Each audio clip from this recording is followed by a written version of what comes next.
Welcome back to Roaming with Rosie. We got a lot to show you today. We're here in Valley of Fire's recreational area where 5,000 years ago, lava flows bubbled up out of the ground, flowed for 125 miles and 4 to 6 miles wide. And we're camped right on this ledge.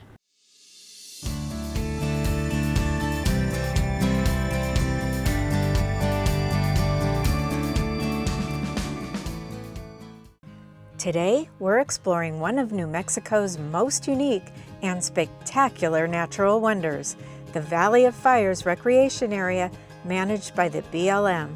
It's just 75 miles from White Sands National Park, but it's a completely different, yet equally unique landscape. We're talking about a massive lava flow that looks like it belongs on another planet, right here in south central New Mexico. This was our home base for also visiting Lincoln, the town made famous by Billy the Kid's escape, and Smoky Bear Historical Area, as well as Ruidoso and Three Rivers Petroglyph Site, which we'll show you in upcoming episodes. Today, we'll hit the trails here in Valley of Fire and show you this beautiful and affordable campground on the rim of the lava fields that almost literally blew us away. Most of the campsites here are huge and offer the incredible view of the Carrizozo volcanic field as well as the Capitan Mountains in the distance. So this is the view that we've had for the past 3 days. Unfortunately, this is the first day that it wasn't fire weather and 40 to 50 mile an hour winds, so we've got a much better view today, besides the fact we're not getting knocked down by wind. So this is what Valley of Fire's recreational area looks like on a day when there isn't dirt being blown through the air. It's really pretty. That's White Sands is out that way, maybe down that way. This is the Tularosa Basin, where this lava flowed 5,000 years ago, which is relatively recent in history. And we got to camp right here. We could see out our windows and enjoy the view the whole time we were here. We're joined on our travels once again by our camping buddies, Bruce and Tina. Today we're hitting the trail to get an up-close view of the lava field. The Malpais Nature Trail is the park's main attraction. Malpais is Spanish for Badlands, and looking at this landscape, you understand why early travelers called it that. If you just want to take in the view, this nice gazebo is perfect to park yourself and have a front row seat to this incredible location.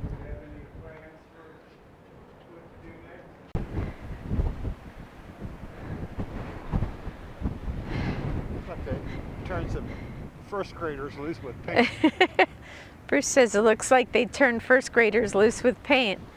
Looks like they're fixing stuff up here, but I don't know who's doing the job. This isn't your typical desert scenery. What we're walking through is one of the youngest lava flows in the continental United States. So this is Valley of Fire State Park in New Mexico. We're about an hour past Alamogordo, but this is such a cool place. It's basically all old lava flows. And when I say old, it's not that old. It's only about 5,000 years since these flowed. It's not a volcano here. It flowed out of the ground, which kind of gives you the creeps. Like anywhere I am, lava could come up. But it's really well signed. There's just this one trail. There's a debate about how long it is. We'll tell you after our hike what our length counts as, but about 1.25 miles round trip. It's all paved. So I'll let you take a look here.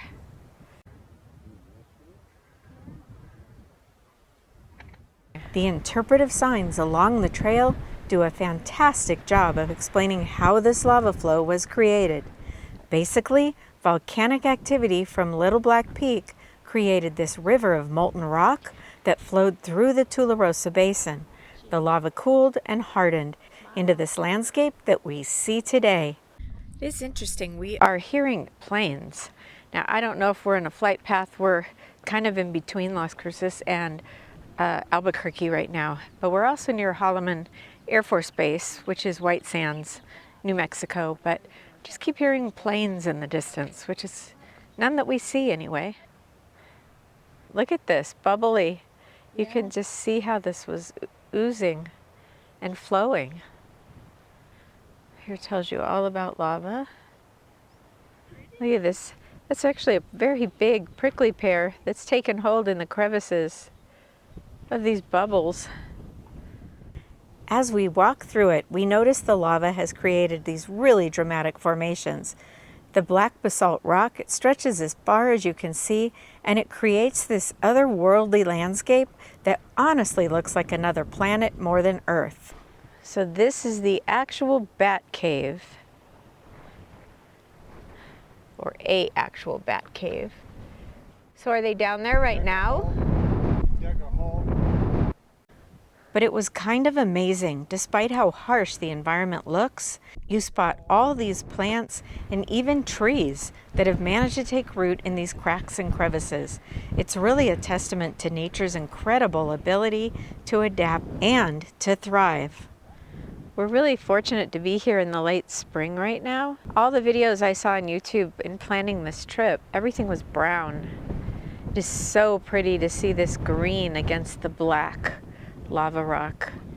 Really beautiful. Look at all this green.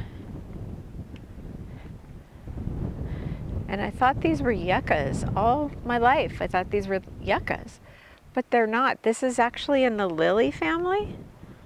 Surprised.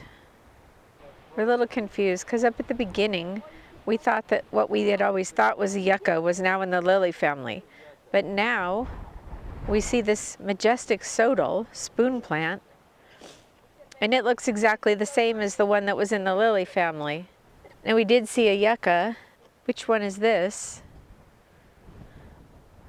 Let us know down in the comments if you know which one is which. And there's this one that has multi-stalks. Oh no, there's multi-plants. Kind of like those redwoods that spring off new plants. So they've got a lot of signage for the plants, which is really cool, and it also leaves you in wonder because they're not quite specific enough to answer your ultimate question, but it's kind of fun because now you can go and look up and see, okay, well, is this, is this that? Might be kind of fun for kids too, to see if they can spot the tiny little differences that put a plant in a different family than what you thought it might be. So we noticed all of the different textures and hardened bubbles and all kinds of different formations. Each one tells a story about how that lava moved and then cooled thousands of years ago. It's like walking through a geology textbook, except way more interesting. That's our spot out there.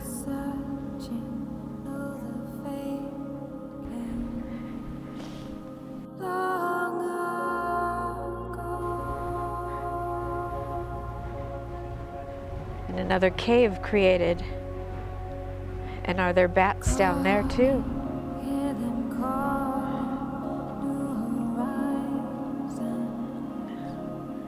Wow.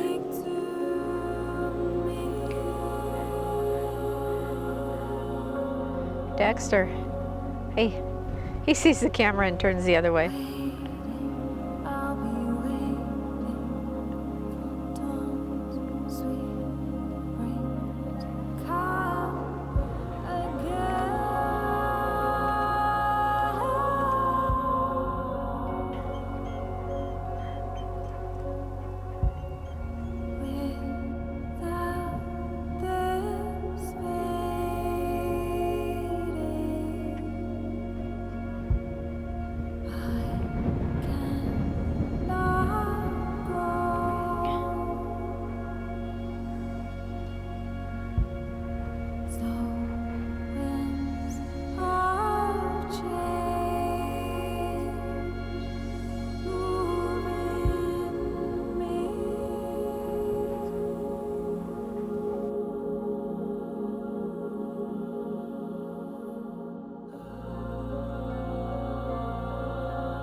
Let's talk about the campground. The Valley of Fire campground really impressed us in several ways. First, this is one of the most thoughtfully designed campgrounds that we've ever visited. The sites here are spacious, and I mean really spacious, but the best part, our campsite was positioned so that we had this incredible view looking down into the lava flows, right from your rig or a short walk to your private ramada that sits right on the ledge. It really is special. Our pull-through site had 50 amp electric and water hookups, and there's a barbecue as well as a fire pit.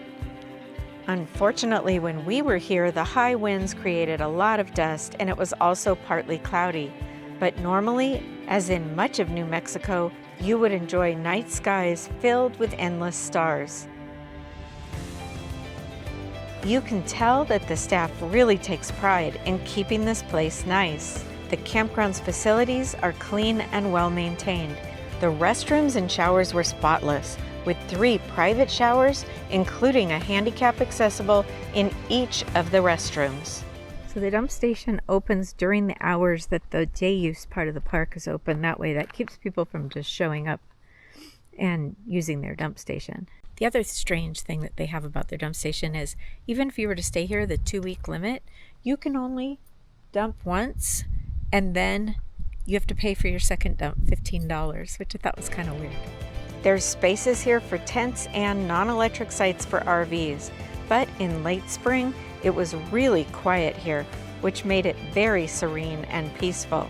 Valley of Fire's recreation area is exactly why we prefer public campgrounds. Now for the pricing. The value here is fantastic, especially considering everything offered, the hookups, the covered areas, and access to these incredible surroundings.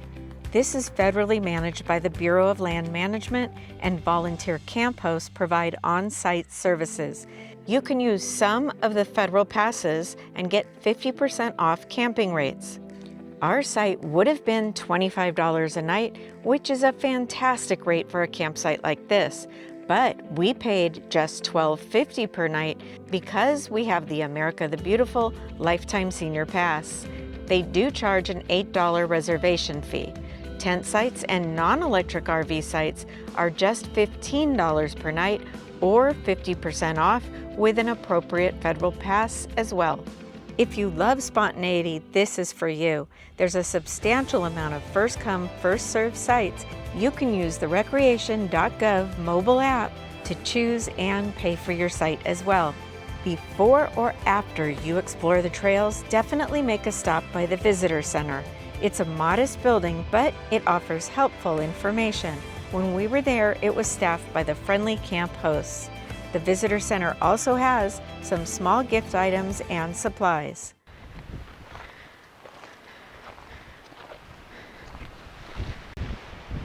The Vista Point overlook is easily accessible from the campground area, and it gives you a sweeping vista where you can really appreciate the scale of this lava flow. We walked up to the Vista Point at sunset, and watching the light change across these lava fields was almost magical. The black rock seemed to glow around the edges. From this vantage point, you can see how the dark basalt contrasts with the surrounding Tularosa Basin and the mountains in the distance.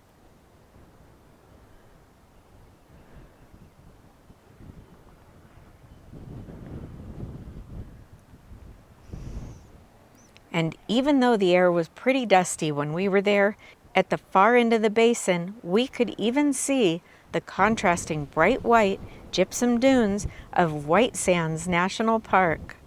What really struck us standing up here was just how massive this flow is. It covers about 44 square miles. That's hard to comprehend until you're looking out over it.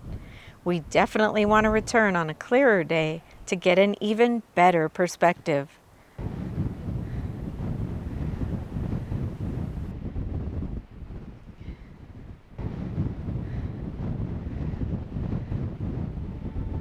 So there you have it, Valley of Fire's recreation area in New Mexico.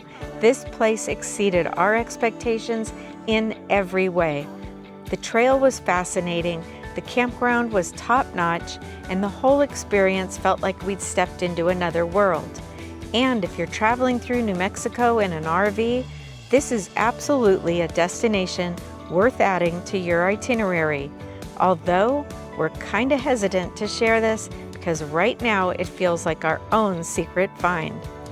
These are the kind of places that remind us why we love exploring our public lands.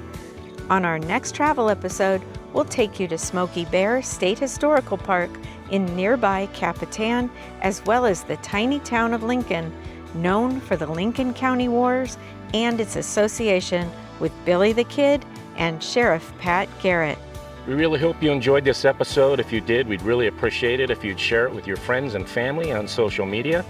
And if you're not yet a subscriber, go ahead and hit that subscribe button. And ring that little bell because that way you'll be notified each time we upload new content. And make sure to leave a comment, that way you can be part of the conversation.